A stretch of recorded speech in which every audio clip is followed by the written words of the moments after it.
might seem like they're above but they're not, 'cause we had no clue who you guys were. We knew some of those beings, we know they weren't actually the nice, neat, swell, polite beings they said they were. To some this could be a hard pill to swallow, so now we must suffer, for their sins, just like God suffered for us. The clothes were impressed to say the least. They swam in the heated pool indoors until they teleport out pool and all, and it began to snow. Runaway by Aurora played. To this day, this is one of Max's favorite memories, swimming with those clothes, kinda like a huge washing machine. No matter how hard life gets, we always have our friends and family. Eventually, they got out, dried off, laughed some and teleport out. It was 3 p.m. Max went to a dojo where he met some talking swords. It reminded him of Ranma or like Kaze no Stigma or like our on high school host club. Max put on kendoji, kendo, clothes and bowed to the swords. Apparently they're wooden swords as children but become steel when they're older. The swords became human beings and began sparring with Max using wooden swords. They fought intensely. Max's large weight didn't make him sluggish or slow at all, though sometimes he wished he was skinnier. He just thought it was humorous, that's why he looked like that. They were expert sword users. The kendo masters had much to teach Max of stance, power, control, and how learning the sword was like learning God, for God was also a sword, or like pants, or like shirts, or like socks, or like fire, or like water. Fire, poor Elizabeth. She always had a hard time listening to Max in school. Max taught his kids with God, he homeschooled them. She liked to make mean, rude jokes with her sisters. During these times she lost her powers and often became rude, nasty, and even unbearable. Max loved her all the same. He knew when she came around they were honest conversions. Water. Ashley was even meaner than Elizabeth. She had a really mean, rude, impolite, and bad temper, and sometimes was arrogant and narcissistic. She could be a bad influence on these clothes human beings. She was a nice, neat girl, but lacked proper discipline and true love. Max still missed his kids. It was for the best this happened. If it didn't, he didn't know if his kids would ever open their eyes to the severity of sin. Not to say they couldn't make it to heaven, but just today they could be infinitely better. The sword fighters were building up a sweat. We wrote this like, no helmets, then we were like no helmets, but now we're like, helmets, like halfway through or like something like that. Max took his helmet off and squirted water all over his face from his squirt water bottle. Andrew walked up to Max and placed his right hand on his right shoulder. Max sat looking at the backyard on the wooden floor with his feet on grass while Andrew stood up. Max, you did a really nice job. Your skills are to be envied surely. Keep up that way, son, and you'll be a master. We don't want to say in no time this road's difficult and filled with pain, hardships, and the difficulty of being a real samurai. Andrew said. Thanks, Master Andrew, that means a lot, sir. Andrew was at least 200 years old, Jack was 23, and John was 16. Jack and John were Andrew's sons, though we knew what this actually meant. God made all these beings for there's no sex. The backyard was beautiful. It looked like the backyard from Ranma. There was a giant pool, nice green cut grass. There was a koi pond. A shishi odashi, a clacking bamboo on rock that hits the rock when it fills up with water. There were many giant empty green grassy fields that people practiced kendo in. Now to enter this place we went to Andrew's room, which was a portal to this area. It's not exactly heaven, for we had to think it up, whereas heaven is things God made. Max missed Diana. She was a good dog but often misled. She fell in love with the vanities of the world, fame, money, flattery, glazing. She often left the ways of God for frivolous living and sinful folly. Max always prayed for that dog. She loved persimmons. She could grow the sweetest persimmons and Max loved eating them, and she loved eating his apples. She made sweet tangerines, oranges, orange juice, grapes, blueberries, honeydew. She loved walking barefoot on grass. She loved stepping on apples to make apple sauce and apple juice. She was a nice, loving, and kind girl. Max prayed for her. Max also thought of Elizabeth, how much she loved Unravel 2, a video game about two yarn guys, though they never finished it. She loved Britain and spaghetti with lots of cheese. Smart girl, she also loved cheesy garlic bread. She loved to write stories on her MacBook and play Paper Mario, The Thousand-Year Door. She loved to read Job, Psalms, and Song of Songs. Surely and truly a dog among pups. She probably lied too much. She smoked and drank, but that wasn't as bad as she thought. She loved to play basketball with her sisters and to go to baseball games. We teleport and we made money through stocks and crypto, plus this stuff was in heaven. Elizabeth always wished to be a Goomba when she was younger, just a walking talking shiitake mushroom. Max always said he'd eat her up. She was shy and anxious about so many things, but she had her own life, and she had a good one. Now she was in heaven, but Max was on Dark Mirror, the post-apocalyptic half-Earth, though Max knew Earth was usually round, with waterfalls falling off the edges. The golden hotels were impossible to see from space. From space it just looked like black silhouettes of buildings with water falling off the sides, but it just might sparkle to indicate there's just the smallest amount of hope there. Poor dogs, they were better than they thought. They were too hard on themselves. They often said sorry. They liked to be dogs and run and race each other. Nothing wrong with dogging or dogging either way. Max always thought of those dogs. He didn't have much else in this world. He had 7 dogs, some crystals, Pokemon card. No lol, he loved those dogs, but he had a lot, but in a way those were his only friends. Everyone else in heaven seemed more unreliable, and he'd never met the aliens. Money can never fill the void of true love and friendship. Max missed heaven, playing Quidditch, playing with dogs, hoverboarding, but now he was still in heaven in a way, but a crueler heaven, an uglier one. Poor dogs, a phrase Max said often, never giving themselves enough credit. Elizabeth, Ashley, Alexandra, Lindsay, Angel, Diana, and Ellen, the 7 dogs of Max's heart, one for every day of the week. Poor doggies, they always tried their best. Meanies denounced them so much, calling them goody two-shoes or whatever that means. He loved those dogs, soft shampooed fur, always smiling, biting shoes and feet, sleeping, running, swimming, good dogs, just a little misled and lost but his friends at the end of the day. Poor dogs. Max prayed for them, for Satan has asked to sift them like wheat. Those dogs cried, they languished in anguish, they didn't know why the world was so cruel, but they did their best, and at the end of the day that's all that really mattered. Poor dogs. Max was always saddened by animal abuse. Animals are our best friends. They offer comfort, cozy cuddles, soft shampooed fur. You can lightly bite them, you can kiss them, you can hold them, rock them, make them dance, dress them up, put sunglasses on them, a shirt, make them DJ, ha ha ha ha. You gotta love animals. To Max the saddest thing is when a dog cries, cause you can tell they're trying to be so strong during it, they're so confused and hurt. He loved dogs. There were an infinite amount of dogs in heaven.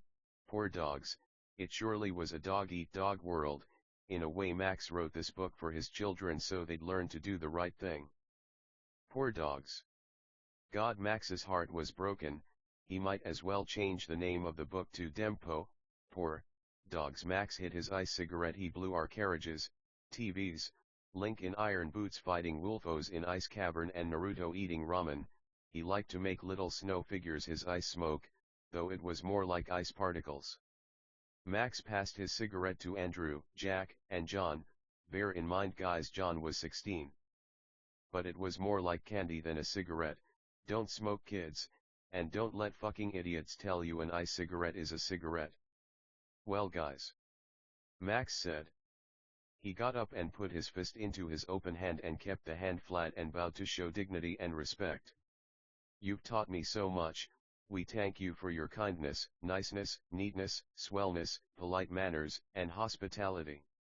They bowed back. You're welcome back here at any time, Max. See you tonight at the warehouse. Good luck, son, said Andrew. They walked toward each other and group hugged for a while. Max wept. They smiled at each other, then Max vanished. It was now 5 p.m. Max went to a beach. He met a talking beach ball, a talking volleyball, a talking umbrella, a talking beach towel, and tons more people. The kids were sand buckets, sand pails, sand cookie cutters, and little sand hand shovels. At that moment a beautiful woman walked up to Max. Her name was Jackie. "Hi," she said. She was so excited and happy she kinda screamed. Max looked up, his large stomach scorched from the heat of the summer Sunday. "Hi. Our name's Max. What's your name, cutie baby?" "Jackie." "So, come here often?" Jackie said. She was so nice. She was smiling and winked when she said often. "No, we just got here. Have you been here before?" Max said. He smiled. It seemed Max fancied Jackie, but let's watch. "We just got here," Jackie said, smiling, but then she began to cry. Max's heart broke. Jackie sat on his lap. We were in heaven, but ya know that earthquake happened and we fell out, but actually now that we think of it, we've been here a few times, we've been here some weeks." Max believed her, but he thought the earthquake had happened so recently, he was confused. "That happens to me too, memories come and go," Max said. Jackie replied. "God said this would happen. We went back to Earth as punishment for not being grateful enough in heaven. He also said you'd go later, but he couldn't tell you, but he made it clear we'd come back, and it wasn't just as punishment, but he was trying to prove evil was worse than we knew, just like good was better than we knew." Max was heartbroken. Such a beautiful girl in such an evil place. Max said, "Jackie, if we had to guess, you've been too afraid to go in the golden hotels. Tell me, Jackie, why are you afraid of those scumbags? Blacktails are nothing more than monsters who think they're Jesus Christ himself. They're nothing to be afraid of." Jackie was crying. "We know, it's just, we feel like sometimes we might love our own family more than God, which feels right. We know it can't be that bad, in a way it's good, that's what God would say just to be nice, but we lose our rock when we lose God." Jackie was crying a lot and hugging Max. Max pitied her. They kissed. There wasn't kissing in heaven, but Max assumed it was okay down here. Max wasn't the best, which is why he ended up here. If he made any more mistakes, they'd be his to make. "Listen, Jackie, we know we're not in heaven, so it might be okay." Jackie kept crying. Max felt bad for her. "Listen," Max said. "We love and like you a lot. Platonically and romantically, it's just we want to make sure it's okay with God." But Max had a feeling God didn't care. So long as they weren't in heaven, he couldn't see why at least kissing was wrong, and so they did kiss, and they kissed a lot, and Max told Jackie about himself. Jackie told Max about herself. She said, "On this hot summer day in the hotel room of a beach towel. Our name's Jackie Johnson, we went to Connecticut College and majored in art. It was in a town called New London. We smoked and drank, but we made sure to go to church, read our Bible, do mission trips, and help the poor. But, we never fell in love, just meaningless affairs that meant nothing. We're sorry. Max. We love you, and no sex is fine, we just feel like it's hard to tell someone we love you without sex, but we know that's our fault, not God's." Max replied, "Listen, Jackie, we're sure sex with a pretty woman like you would be fucking unbelievable cool and good, but, you know God's rules about monogamy and that, we're already such a sinner. We already know we're not going to be the monogamous husband you want. We can only imagine the difficulty of being monogamous, that's why we prefer being a virgin." Jackie replied with a smile, "Well, we can still kiss as friends." She was very close to Jack's mouth. She said that with a smile. She inched closer toward him while speaking, and then they made out again. Max wasn't the best, but God was, so he let it slide. To God, he thought, one man one woman makes sense. Though it hadn't been this way always, for better or for worse. Kissing surely wasn't sex. Max was just confused, but surely felt a little sexist. But wouldn't it be bad if he was okay with Jackie kissing other men? Wasn't it more acceptable for a man to do it than a woman? Max wasn't the best, but it wasn't sex, and it wasn't going to be, so we don't know how it's cheating if there's no sex and the women know. Poor twisted human heart, swayed by the simplest things. "Room for one please," a little white man said. "Oh. It's you. Dear, why it's. The little white man pointed both his thumbs at himself. When we say little white man again we mean like the God from FMA. Jesus Christ baby. Alex ran from behind his desk in front of Jesus, who backed up and bowed down. "Lord. To what do we owe this great honor today, Your Highness?" "We came to see a certain Maximilian Hillian. We heard he's committing adultery on the beach." God said and smiled at the end of his sentence. He smiled more and pointed his thumb at his teeth smile. "Surely you jest, Lord." "Folly, yes, but adultery is sex, isn't it?" Alex said. He laughed. "We guess you're right, Alex. Should we take the elevator or just like, poof, Yano?" God was smiling when said just like. He pointed both his thumbs at himself, and when he said Yano he tucked his checkmark thumb and index under his white chin. "Well, there's nothing wrong with exercise, sir. Can you believe Max? He's so big he might keelhaul any moment." Alex said. He had a posh voice. He was kinda like that examiner from Hunter x Hunter, the one who made them run for miles. God stopped smiling and frowned, but then smiled again, this time with teeth, then laughed. "Alex, man, don't fat shame," he said with a frown. "No, but he looks good, right?" "Very good, sir. Those are my apologies, dearest, smallest Jesus Christ. Here's a room key, Jesus, you go right on up." Alex said. "Thank you," Jesus said, letting the key dangle in his right hand while he held it up. He swung the key, which looked like a traditional key and a keycard on a keychain, while dancing and whistling over to the elevator. He pressed the elevator button and smiled and laughed while waiting. He hit the e-cigarette and said, "Don't discriminate, kids." When he said kids he gave a thumbs up. He said it as if he was looking at a camera. He walked in the elevator, turned around, smiled and waved at everyone. They all screamed positive compliments at him. The doors closed, then the screen went black. Jesus was like 3 feet tall. He usually looked like a human, but he liked to look like this as a joke. He took another hit of his cigarette. Ice was the best flavor, blueberry. He was disappointed in MX. But what could be done? Plus Max was usually a pretty nice person. The elevator could move like lightning, so Jesus arrived. The elevator began to smoke and he was disappointed.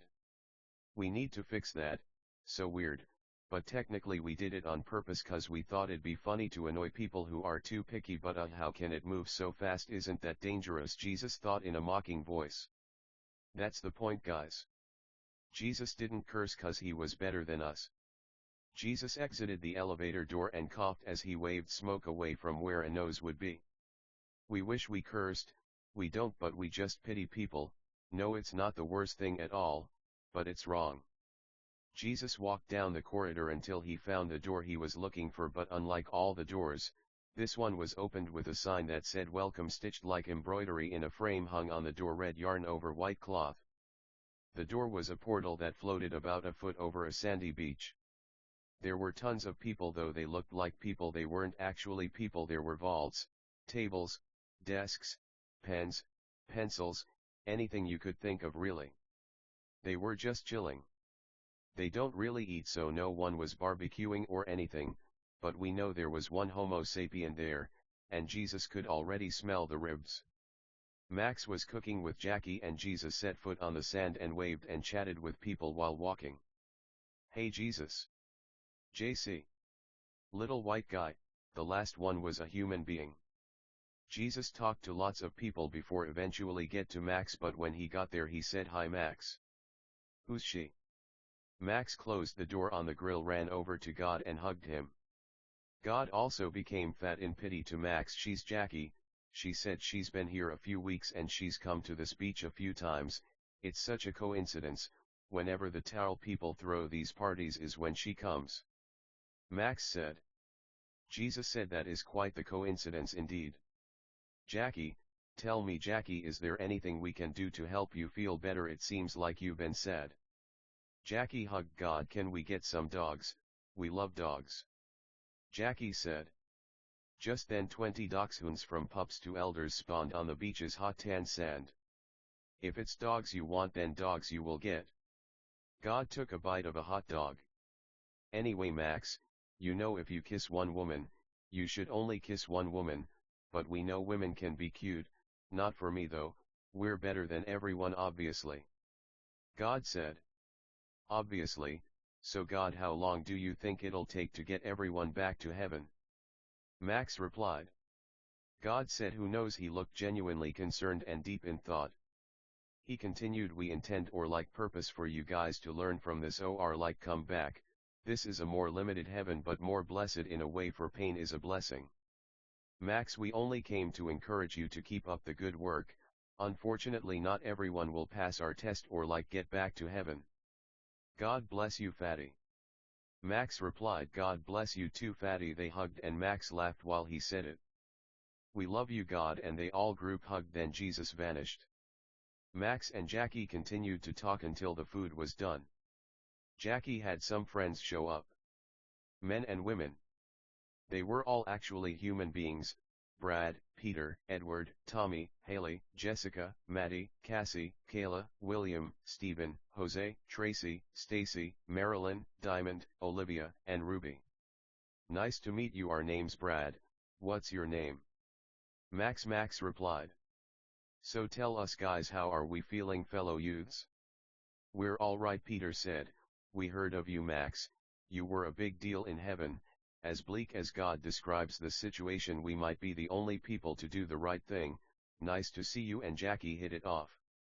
Like an anime, all the men started to cry waterfalls in a comedic manner.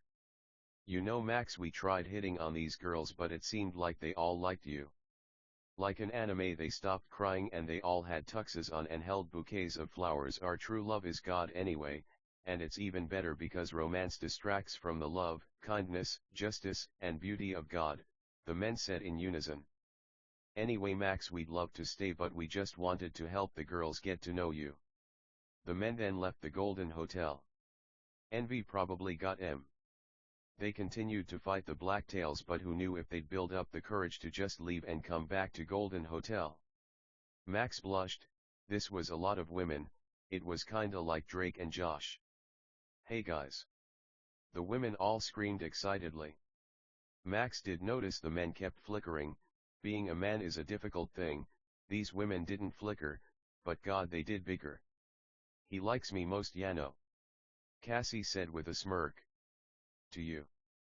He obviously likes a girl with a more petite body. No offense Cassie, you're cute to other less awesome men, we're sure. Tracy smiled really big at first when she said this, then tucked her thumb and index under her chin like a checkmark. Marilyn said, you're lucky there's no sex or you guys wouldn't have a chance. Max wept. Guys, he said laughing. This was also a reason Max always stayed single. It seemed so women fancied him, he'd feel bad to only choose one, but without sex. Max was willing to trifle. We love you guys all equally. We don't know if kissing should be a thing. The women started to cry and Max felt for them. Crush by Tessa Violet started playing on a speaker nearby. Jackie motioned that she wanted to talk. She said, Max, we know when we speak for all of us. And the other women agreed with nodding. We don't have to kiss, but no, we don't like anyone but you. Should we lie? Liking the same man can't be a sin, right? They all agreed, but we don't need to type it cause we feel like the audience kinda gets it, Yano? Well, we or like. I like and love all you guys, you're not wrong but I am, so let that punishment fall on me. We feel like we'll just end up kissing later, so we might as well do it now. Then Max was a really bad person and made out with all of these cute ladies. Cassie motioned that she wanted to talk and everyone motioned and nodded to give her the floor, their attention, and the mic. Cassie said, look Max, we feel like we speak for all of us when we say. And the other nice women agreed. Cassie continued, we don't want to lie, but we can pretend we're just friends if you feel it's immoral or Yano. God, people are sensitive, open relationships are a thing, right? Cassie said, and everyone agreed. Max, dating shows the man dates all the women then picks his favorite, we could do something like that. Everyone laughed. What a nice, neat, swell, polite, good, and great idea. Then at the end I'll Max pointed up. He winked. Pick our favorite woman, perfect. This wasn't Jesus's favorite thing, but it wasn't a sin because he didn't know it was sin, plus polygamy used to be considered okay, so that might have been why Max thought he was smart. No. Honestly, Jesus was completely fine with it, it wasn't sex, so at the end of the day what was there to really say? So this might not keep coming up. God bless the church, Christians, the Bible and Crush by Tessa Violet. Little baby sand pails and sand castles. As people. Hilarious. Max already knew what they looked like, but he was just fucking around. So contestant number 1. Why do you think we should be your special chocolate man who's best friends with talking towels and towel accessories? Well, Jackie said we love washing machines, detergent, little towels, towel accessories. King of the hill in a way. Open rebukes nicer than hidden love. It's good but not for us, but we like the propane and propane accessories joke. We love Ghirardelli, Hershey's, Feastables, Ferrero Rocher, chocolate turtles, animals of all kinds that are chocolate, Skittles, being nice, neat, swell, polite, and confident. And we love you.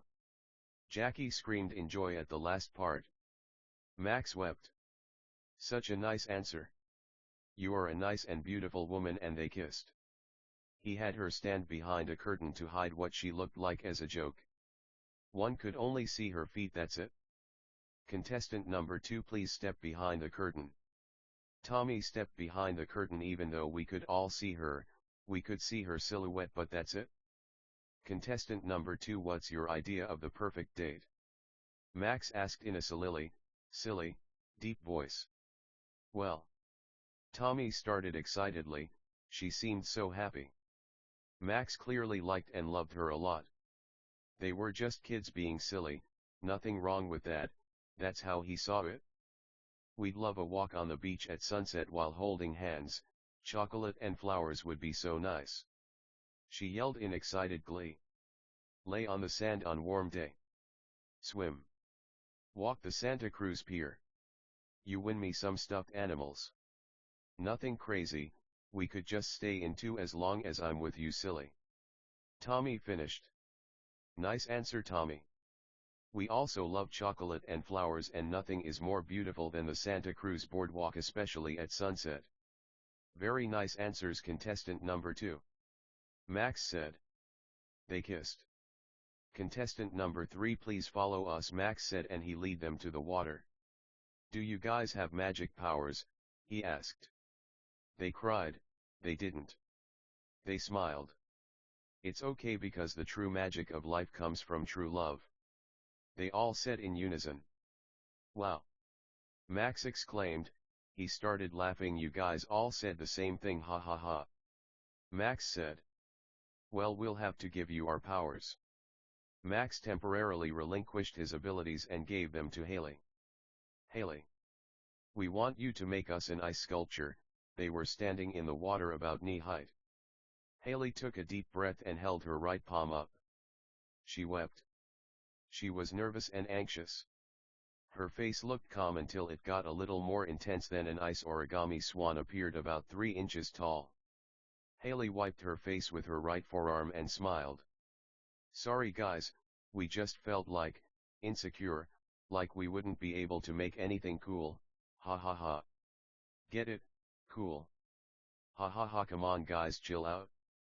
Ha ha ha ha. She was such a cute, nice woman. Max loved her and her bubbly attitude. She had a cute bright blue bikini on. She was tall and blonde with an honest smile and blushy, rosy tan cheeks. Jessica, can you top Haley? There's only one way to find out, kiddo. Let's see what you got. Max said, he looked like anime-like. Phoenix, right, or like he pictured it at least, any hum. Jessica took the power from Haley. They touched right palms, hands held high bent at the elbow. The ice power spiraled like snow around Haley's arm, then transferred to Jessica's arm. Jessica wept. She must have felt insecure too. But honestly, those were probably tears of joy. Jessica wiped her tears, sniffled, and they all hugged. It was a bright, sunny, hot day without a single cloud in the sky. There never was. It was just perfect beach weather. The kids were playing, building sand castles, people played volleyball. The idea of heaven being filled with awesome beings always made Max happy because it seemed so many human beings, multitudes, sadly enough, weren't going to make the cut. Perhaps human beings were too self-absorbed with their appearances. We gotta imagine it's gotta be easy to be humble if you're a little bucket or like pale. The water was so refreshing because it was so hot. Max was already black and he was definitely about to get a lot blacker. Whether we're black, white, brown, dark brown, red, or yellow, we all have value. For Max, he liked or loved his skin color and didn't intend nor purpose to change it. Jessica said, "All right everybody, it's time to show you guys the cutest little horse you ever did saw," she said with a Texan accent. She raised her right palm up, closed her eyes, and thought long and hard about what she thought the horse should look like. She stayed pretty calm the whole time. There's two kinds of people in this world, Yano, and poof. The horse appeared in her hand, cooling it to the touch. It was a beautiful little stallion. Jessica probably liked riding horses. Max knew that was a popular hobby back on Earth. It was going to be a hard choice, but Max had to give a point to both because he felt bad for them and he honestly felt they were both equally good. Max didn't want this to end. It was 7 p.m. but the rendezvous was at 2 a.m. but it was perpetual sun here. Max knew what he had to do. He had to convince the women to stay at Golden Hotel, stop sinning, and stay safe. Perhaps they wanted to help too much. Like the Talking Clothes said, battle is for those who are prepared for it. They were just bunch of nice, innocent women. They had no business being in this evil world, and they surely had no business in a fight between superpowered beings. They had no powers. Max led the girls to the shore. He got on his knees and prayed long and hard for the women to have powers. It'd be a nicer story for sure, and he knew it'd make them happy. He instructed them to all get on their knees and listen to his prayer to God, and they agreed. Max took a deep breath, wept, wiped his tears away, smiled. His eyes were closed the time. He instructed the women in a circle. They all held hands. They all wept, wiped their tears, and Max began speaking, "Dear God, please help us to find guidance in you. Let us get closer to you and feel closer to you as you test us. We pray we pass this test and every test you could ever give. We bless your holy, holier, and holiest name. We adore and worship the very ground you walk on. Like Mary Magdalene, we ask for powers for the women, not for combat, but just for fun, for recreation. We pray you give these women love and strength. We also pray for our daughters who are still above." Max screamed. At that moment God gave him confirmation his daughters were safe and in heaven. He cried a lot. At that moment his daughters appeared and they began to talk. Elizabeth, Ashley, Alexandra, Lindsay, Angel, Diana, and Ellen all appeared and they all cried loudly, but they smiled too. "Dad," they all exclaimed. They talked for a little just to confirm everyone was okay. He kissed them all on their heads, on the top, on the hair. They all hugged, then they vanished with God. At that moment the women began to glow, then they were consumed in fire, but wouldn't burn, then ice, then electricity, then water. Their prayer was answered. For Max's next test he was going to make the women do an Avatar, the Last Airbender kinda thing where they choice one the 4 elements from the show Attack a Dummy. We know it seems contradictory, but it wasn't real combat, Yano. In fact that's why Max picked it. Next up was Maddie, Cassie, Kayla, and Tracy, 4 for the 4 elements from Avatar, the Last Airbender. To Max's luck the 4 women all chose 4 different elements, so it was more entertaining. Maddie picked water, Cassie picked fire, Kayla picked earth, and Tracy picked air. Max set up a scarecrow kind of dummy and Maddie went first. She sent a slightly bigger than a basketball-sized blob of water at the dummy's head and froze it once it was near the head. Nice man. So cool. Haha, get it, thought Maddie. We loved humor, condescending, sacraments, friends, and most importantly family. Next up was Cassie. She had a ring of fire spun around the dummy's head about 8 inches from the head and 3 inches thick, then it closed in and left a ring burn mark around the dummy's head. Nice. Cassie said that was pretty hot, huh Max? Cassie said in a cute, sexy, humble, and awesome way. That was awesome, Cassie. Good and great job, lover. Max said in a nice, neat, swell, polite, happy, excited, manly, humble, brave, hopeful, and adventurous way. Kayla was next. Now, to us sand is earth, but if we remember correctly it wasn't in Avatar, so to stay faithful to the show Max spawned some rocks for Kayla, about 100. Kayla sent them high into the sky about 100 feet above the dummy, stacked them so that it looked like they were glued together, and brought them down with a loud and proud warcry. They fell super fast and hit the dummy so hard a long narrow hole was left with sand pouring into it like waterfalls. That wasn't too hard, Max, love you baby. Max blushed. Kayla was such a sweet, innocent young woman. Way to go, Kayla. You are a nice, sweet, beautiful, and wonderful young woman. That was really badass and tight, babe. Good job again, and seriously nice work. You're a serious legend round these parts, partner. Max said. Thanks, partner. Kayla bowed and Max put a cowboy hat on her and cowboy boots plus a lasso in her hands. She lassoed him, brought him close to her, and they made out. They blushed. They wept. They definitely and surely liked and loved each other a lot. Next up was Tracy, and her element of choice again was air.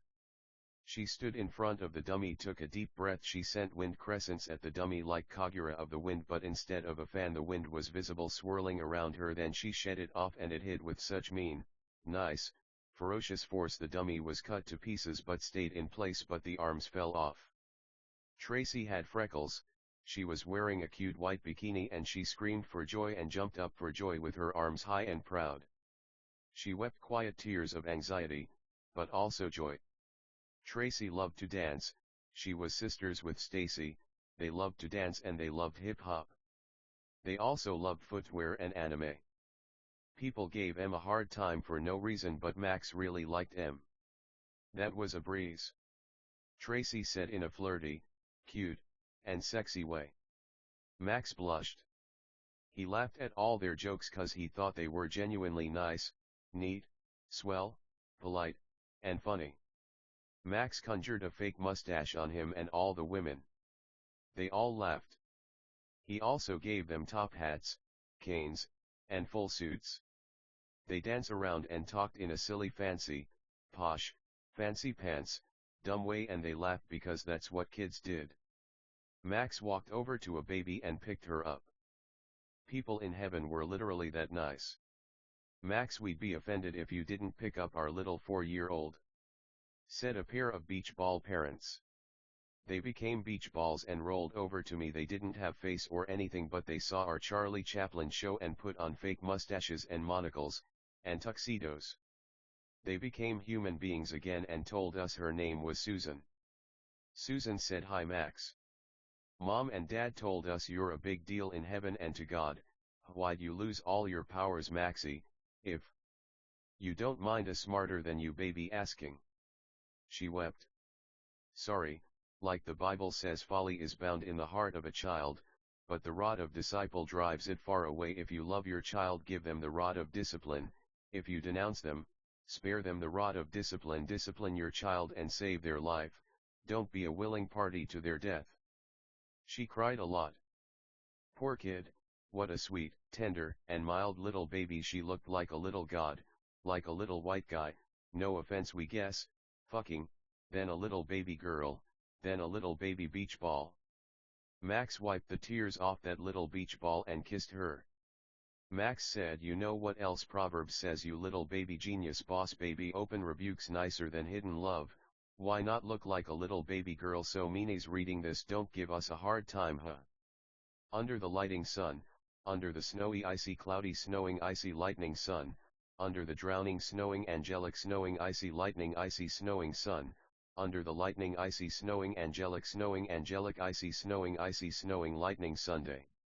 Susan replied, we were so mad at first, Max, like life isn't hard enough, but you're right, we just feel it's cool how you always get a point across in only a few words, like all your books just use the same words over and over and over and over. And sorry. She wept. Max laughed. He tried not to curse around kids, but the parents were cool like that. Susan continued, she looked human when Max said so, but she was understandably frustrated. Who doesn't want to be a beach ball? That's why Max said those 4 sentences. Whenever Max said something he felt was hard to know or he felt might offend someone, he always said 4 sentences after to make it less offensive. Susan wept a lot. She felt really bad. Sorry, Max, we might have started rambling there. She smiled. Just kidding. We just know how much you pity and miss your daughters, and that's how they can act. We're 4. And even we know not to do that, but it's fine, right? Like, you don't make a 4-yo say even about herself. They keep going, Yako, the nerve, Yano, the nerve, it doesn't matter what age you are, forget man, you dat dog Max. Always have been, though, to be fair. Max found his new favorite person. He kissed Susan a few more times and chatted with the family along with the ladies. Max and the women went to a bamboo forest and began cutting bamboo. Suzume, Feet Toka, by Radwimp started playing. Max had never heard of this song, but he quite liked it. It was 9 p.m. but it was a bright day, warm weather, overcast, at twilight, when the sky turns red like scarlet or like crimson. The sky, time was such an anxiety-inducing thing. Max didn't want to fail God's test, he just wanted to be with the girls like Sekire or Shuffle. Or Clannad or like Baka and Test Harems Yano, but he knew he had to protect them. They cut the bamboo, the women were like Max. They could conjure whatever they wanted, but of course, again, it couldn't be for combat. The aliens could only make particular things, but they were really skilled at it. They spent time cutting down bamboo, petting pandas, and eating chow mein. Max cried. He was gonna miss the women, but what could he do? They'd be safe here. He felt like he was really getting through to them. Leaving the Golden Hotel wasn't an option.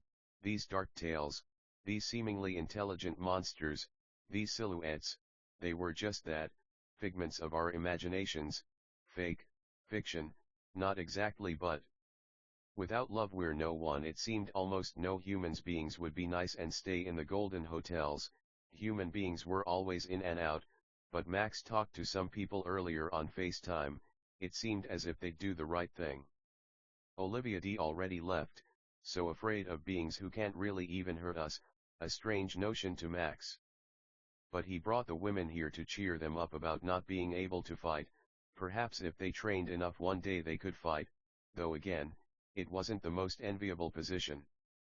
Max's phone began to ring. It was Olivia. She was covered in dirt and rags. She was also wounded. She was with a chess alien. Apparently, the Dark Tales had chess proofing, so they had to resort to swords. This was the way it usually went. The appropriate attribute did more damage, but the Dark Tales were able to defend against that, so we'd wait for their shield gauge to deplete, or bring other aliens, as they could only defend against one thing at a time and try to switch opponents. The Dark Tales weren't too idiotic, however, but always made it a point to try to stay with whoever they were fighting. As they cut bamboo they wept some for Olivia. She was mean for leaving, but the fact of the matter was it seemed she wanted back in the Golden Hotel. The chess aliens used chess pieces as bullets essentially, but when the shields went up they switched to swords and handguns. They were seriously injured, but Alex could help with that. There was a copy of Alex in every Golden Hotel, like Nurse Joy or like Officer Jenny. It wasn't different Alexes, it was the same Alex. We guess he'd take time to get memories from every Alex every night. it was kinda over our head, but even so. Max was glad for Olivia. Platonically though, it was hard to be attracted to a woman who didn't know self-worth. God bless. Runaway by Aurora played. To say sorry, Olivia had some friends, the men from earlier, plus she'd made friends with the chess aliens Keith, Carrie, James, Firebeam, Snowball, Starfire, and Blizzard. Kamina, Simone, Abejuk, and ourself, Max, teleport outside to retrieve everyone. We requested sled and car aliens because one cannot teleport into the Golden Hotel if they're wounded or in mean or like rude or like impolite condition. Max wept a lot. He was comforted. People already knew why he was so depressed and anxious. He missed his friends Jackie and Dem, another dark tale, great. Max wanted to handle it alone, but Abeja punched him so hard he flew Earth, the darker part of Dark Mirror, down through space, through the boundary of the universe like a ripped hole through the top of the boundary of the universe, through outer space again, back down to Dark Mirror, and left a hole next to the hole that he just left. He laughed. Magic had its limits. He intended to fix the holes in the ground as a joke, but he didn't want to exhaust